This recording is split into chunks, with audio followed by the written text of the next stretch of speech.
Perkenalkan diri, nama saya Indah Nurhayati, NPM 18510200148 dari Prodi Perbankan Syariah kelas B semester 5. Baiklah, dalam video kali ini saya akan menjelaskan tentang kodifikasi akad dan produk dalam bank syariah. Dalam video kali ini saya khususkan untuk memenuhi tugas ujian akhir semester mata kuliah operasional bank syariah dan praktek. Baiklah, yang pertama kita mulai yaitu dari produk penghimpunan dana dari masyarakat atau funding. Dalam produk penghimpunan dana ini menggunakan dua akad, yaitu akad wadiah dan akad mudharabah. Akad wadiah yaitu akad titipan, yang mana nasabah atau si penyimpan dana dalam bank itu menitipkan dananya kepada masyarakat tanpa adanya keuntungan. Dan bila pun ada perolehan, nanti yang akan didapatkan oleh nasabah yaitu adalah bonus dari bank syariah sendiri. Sedangkan akad mudharabah itu si penyimpan dana akan mendapatkan keuntungan bagi hasil atas dana yang telah dititipkan kepada bank, dan dana tersebut akan dijalankan oleh bank sesuai dengan akad yang telah ditentukan. Adapun implikasinya dalam bank syariah, dalam akad wadiah sendiri itu ada tabungan wadiah dan giro wadiah. Sedangkan dalam akad mudharabah itu ada tabungan mudharabah, giro mudharabah, dan deposito mudharabah. Oke, yang selanjutnya yaitu produk-produk pembiayaan atau financing. Dalam produk pembiayaan ini dikenal beberapa prinsip. Yang pertama itu ada prinsip jual beli. Dalam prinsip jual beli ini, bank akan mendapatkan keuntungan berupa margin. Dalam produk jual beli ini menggunakan 3 akad. Yang pertama yaitu akad murabahah. Dalam akad murabahah ini, bank bertindak sebagai penjual dan nasabah bertindak sebagai pembeli. Dan pembayaran yang akan dilakukan di pembayaran nantinya bisa dicicil atau ditangguhkan. Implikasinya dalam bank syariah, produk yang terdapat dalam bank syariah sendiri dengan akad murabahah ini seperti pembiayaan kendaraan bermotor dan pembiayaan rumah. Seperti yang bisa kita lihat dalam produk BSM itu ada pembiayaan geria BSM. Di situ menggunakan akad murabahah. Yang selanjutnya yaitu akad salam. Akad salam sendiri hampir sama dengan akad murabahah, yaitu yang membedakan hanya dengan cara pembayarannya. Dalam pembayaran di akad salam ini, pembayarannya dilakukan di muka atau di awal, tidak bisa dicicil seperti pada akad murabahah. Sedangkan produknya hampir sama, yaitu seperti pembiayaan kendaraan bermotor dan pembiayaan rumah. Dan yang terakhir yaitu akad istisna. Akad istisna sendiri sering kita kenal dengan akad pesanan, yang mana nanti nasabah melakukan pesanan terlebih dahulu pada bank syariah tentang produk apa yang ingin dibiayai oleh bank syariah. Dalam implikasinya sendiri, produk yang terdapat dalam bank syariah yang menggunakan akad istisna yaitu pembiayaan kepada perusahaan manufaktur ataupun kontraktor. Baiklah, yang selanjutnya yaitu menggunakan prinsip sewa-menyewa. Dalam prinsip sewa-menyewa ini, bank akan mendapatkan imbal hasil berupa ongkos sewa dari subjek atau objek yang telah disewakan kepada nasabah.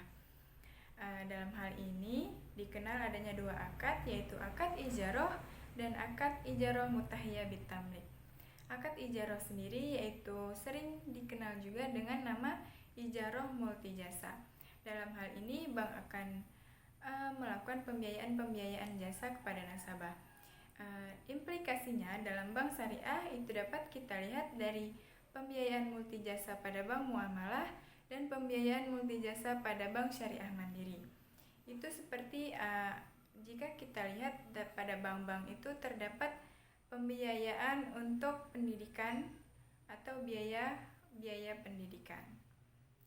Dan sedangkan di akad ijaroh mutahiyah bitamlik atau IMBT, dalam akad ini si nasabah atau si penyewa tadi dapat melakukan pemindahan kepemilikan atas barang yang disewa.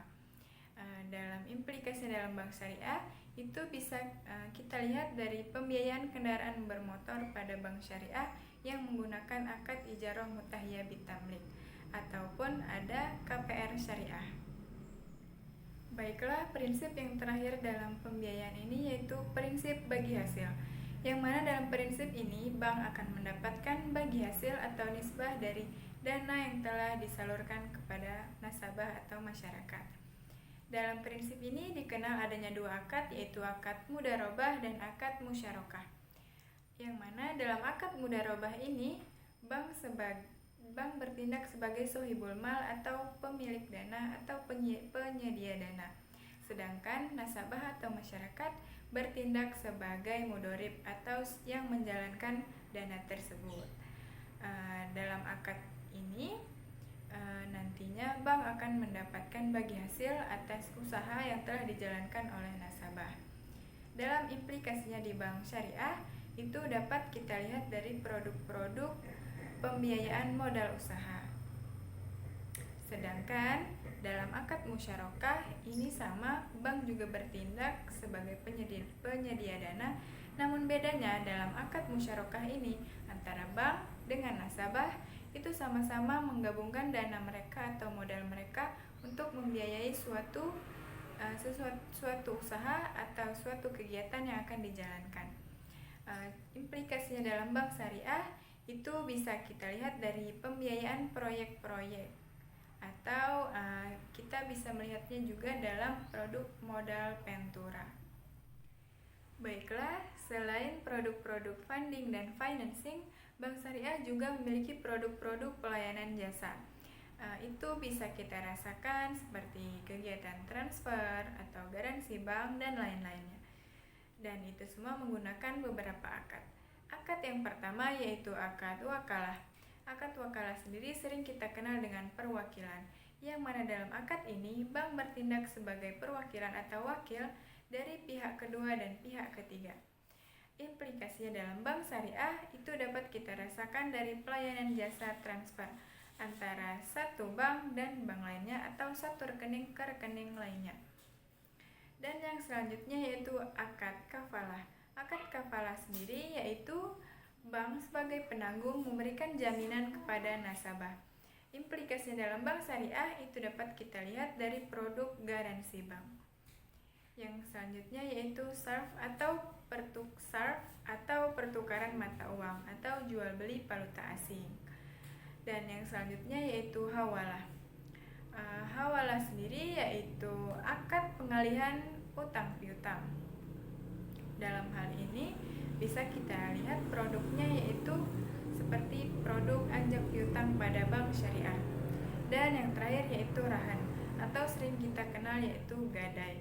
Dalam implikasi dalam bank syariah sendiri itu ada produk jaminan utang atau gadai syariah.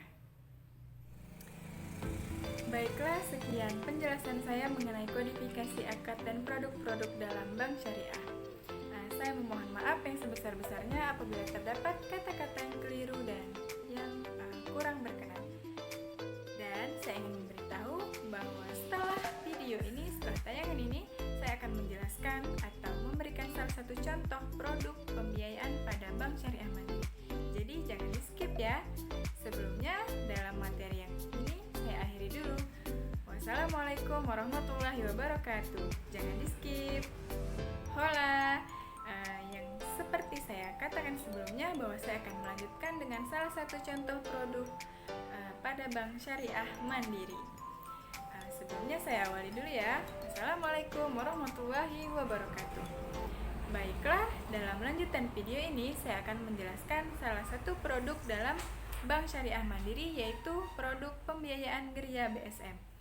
Produk pembiayaan Geria BSM sendiri yaitu salah satu produk pembiayaan pada bank syariah mandiri, yaitu tertuju untuk pembiayaan rumah atau tempat tinggal, baik rumah baru ataupun rumah bekas. Jadi pembiayaan ini bersifat konsumtif ya.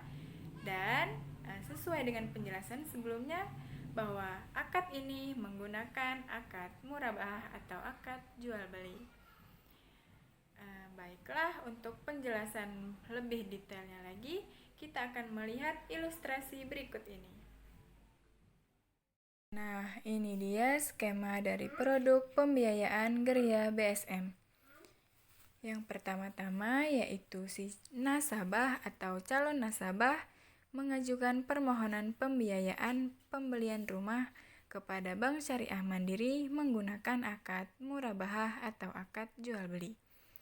Selanjutnya, si nasabah atau calon nasabah akan mengumpulkan data atau dokumen-dokumen yang telah dipersyaratkan oleh Bank Syariah Mandiri, seperti fotokopi KTP, fotokopi kartu keluarga, fotokopi surat nikah untuk yang sudah menikah, asli slip gaji dan surat keterangan kerja, fotokopi tabungan, fotokopi NPWP, fotokopi rekening, fotokopi SHM, fotokopi IMB, dan asli surat persetujuan dan kuasa nasabah untuk pemotongan gaji. Dalam hal ini, pihak marketing akan melakukan uji kebenaran atas syarat-syarat yang telah diberikan oleh nasabah melalui cara mendatangi rumah nasabah dan menanyakan kebenaran tersebut. Yang selanjutnya yaitu verifikasi data. Dalam verifikasi data sendiri dilakukan oleh pihak processing, yang mana data-data yang telah diajukan oleh nasabah akan diverifikasi apakah sudah memenuhi syarat yang telah ditentukan oleh BSM atau masih ada yang kurang. Jika sudah memenuhi syarat, maka ke tahap selanjutnya yaitu komite atau persetujuan. Dalam tahap ini dilakukan oleh pemimpin cabang. Pemimpin cabang akan memutuskan persyaratannya sudah memenuhi syarat, maka pemimpin cabang menyetujui pengajuan untuk pembelian rumah tersebut. Dan yang selanjutnya yaitu pengikatan. Setelah disetujui, maka akan dilakukan pengikatan atas akad yang terdapat dalam produk pembiayaan Geria BSM. Jika sudah diikat, seperti menentukan margin, memperhitungkan angsuran yang akan dibayar oleh nasabah per bulannya, dan lain-lainnya. Dan jika sudah semua tahap terselesaikan, maka tahap terakhir yaitu pencairan. Baiklah, sekian penjelasan saya. Wassalamualaikum warahmatullahi wabarakatuh.